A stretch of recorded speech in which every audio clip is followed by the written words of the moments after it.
I've been debating whether or not this is a good idea or a very bad idea. On the one hand, reviews of Machinima could help people improve, and maybe people can look at examples of what to do and what not to do, and it can actually signal boost some series that do pretty good, and they could improve with different parts that come out and such. And knowing our community, some people may get a little bit salty if I don't give them too much credit, or they get like a bad review or anything like that, and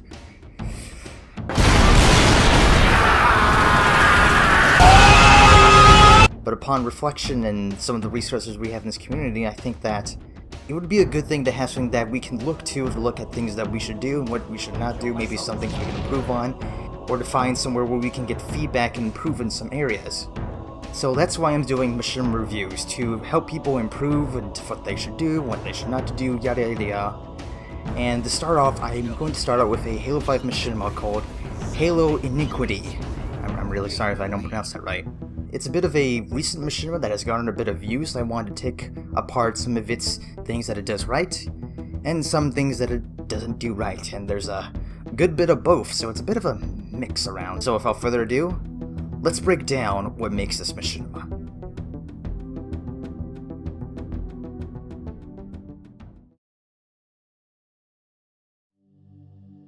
In the story of Halo Iniquity, we follow Spartans Steven and Samuel in their adventures through the planet Iniquity. So far, the series has been divided into 5 parts, parts 1 through 4, and a prologue, a short video detailing the backstory of the planet, as well as featuring some events that happened before the events of episode 1. The story starts off with our lead protagonists as they are sent in to investigate a UNSC patrol that has gone off the grid. They soon discover a former structure containing a signal that is blocking off a lot of their communications. When they explore the structure, they discover a strange substance that turns any who enter it into a demonic form.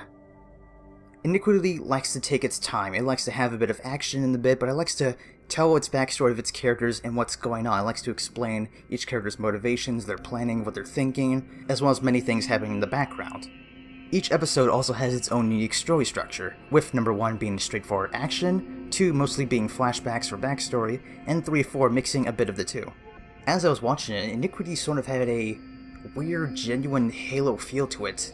You have a lone cyborg super soldier, a group of Marines being stranded on an unknown world, in which they have to fight a new evil enemy with a mysterious origin that you don't know too much about. It has a very melancholy and mysterious atmosphere to the story, and it's rather paced very well with a clear structure. Though I have to say, out of all the 4 episodes, 2 is the weakest, as it relies heavily on flashbacks that, in the grand scheme of things, don't add too much to the characters or the development or even the overall story. In fact, if it was my honest opinion, you can watch episode 1 and skip episode 2 entirely without missing out any necessary information. Like, there's some information that could help you have a little bit development of the characters, to how they explain how they interact with each other, but that's all there is. Episode 2 is completely forgettable and skippable. You don't need to watch it to enjoy 1 and 3. Another problem I have with Iniquity's story is the existence of the prologue and what it means. While it's good to have a big backstory to why your characters are here and the origins of the planet, I feel like it's very short and there's not enough to it, and it just feels out there, like they couldn't add it into the story itself, so they just made an extra thing for you to watch so you can understand it instead of integrating it to the actual plot itself. And I do say the pacing is rather well. There's also a bit of another problem with number 2, because episode 2 is very slow, with the main character just walking around the base, going to flashbacks of long, drawn-out action scenes, and it's very weird. It has this thing where it's this melancholy feel of the Spartan walking through this deserted base. It's very saddening, and then it cuts to a flashback of ramped up action, and holy shit, everything's happening around, and then it quietly slows down. It's very abrupt and a bit jarring, but thankfully this happens only in 2 and just a little bit in 3. 1 and 4 don't have this problem.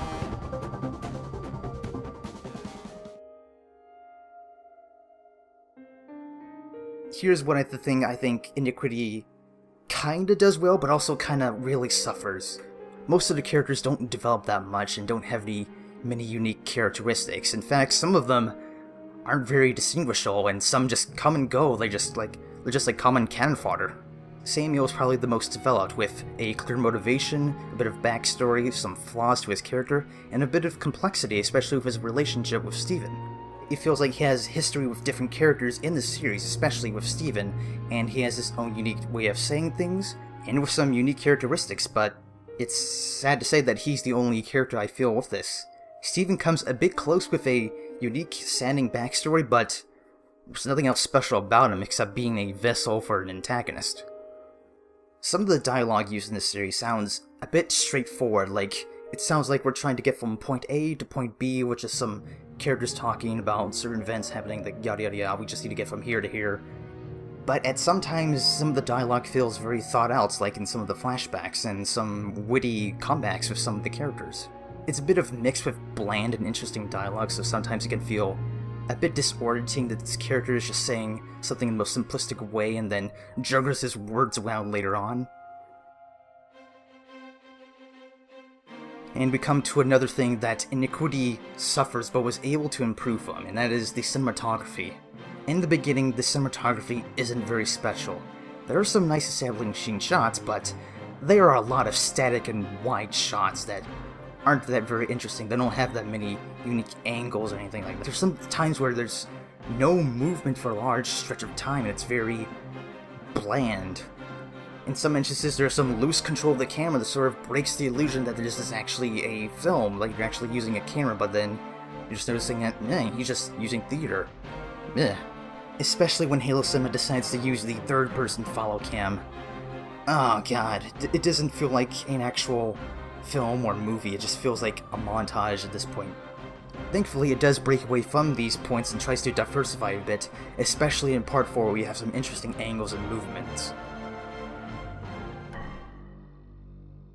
Now for the sound and music, the series doesn't make use of any external sound effects and just uses in-game sound effects. This is mostly a route people take where they don't want to do so much time wasting on doing sound design, they just want to use the already in-game sound in it, and that's fine of itself, but some of these sounds cut in and out and don't have some oomph or impact where you expect them to be there. It sort of draws away from some of the scenes.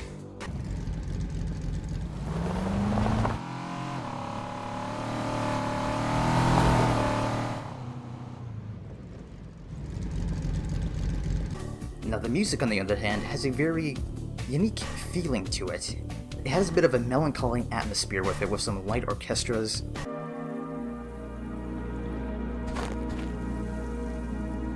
Some electronic tracks that are reminiscent of Mass Effect.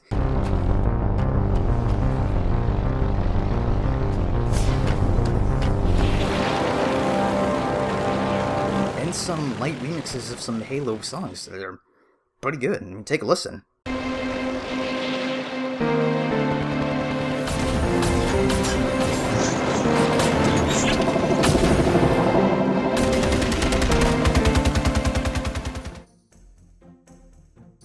Now for the voice acting.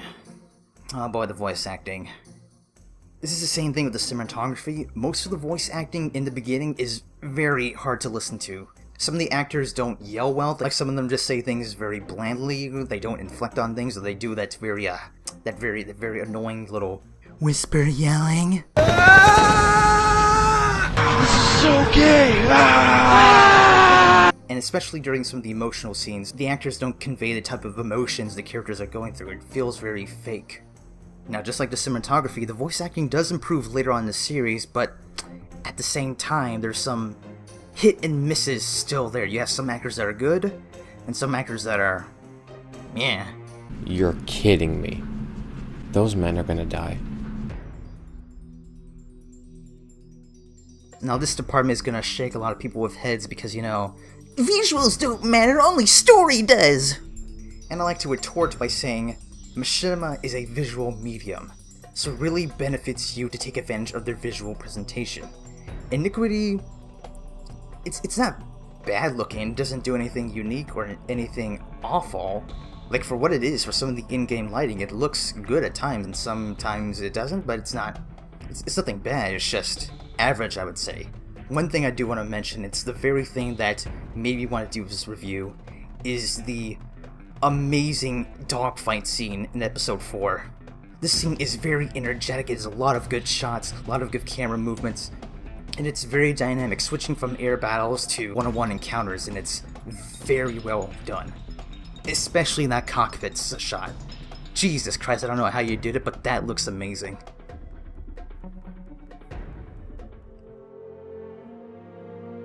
Now that we've gone through everything, it's time to take up each category and count up the scores. For story, it gets a 7, characters a 6, cinematography a 6, sound and music a 6, voice acting a 6, and just for that dogfight scene in episode 4, I'm giving it 3 extra bonus points, which brings us up to a 6.5 out of 10, which I'll round that up to a 7 out of 10, leading this Machinima into a good experience. It has an interesting story with some mixed dialogue and some very mixed character development that definitely needs more time to flesh out.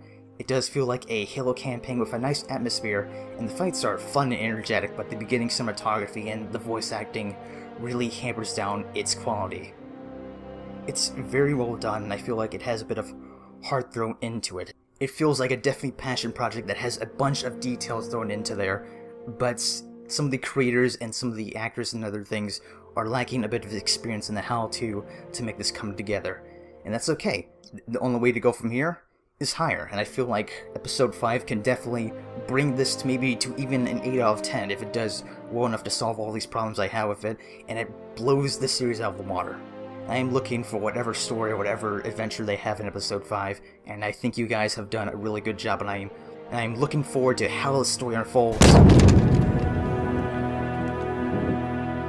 No. No. No.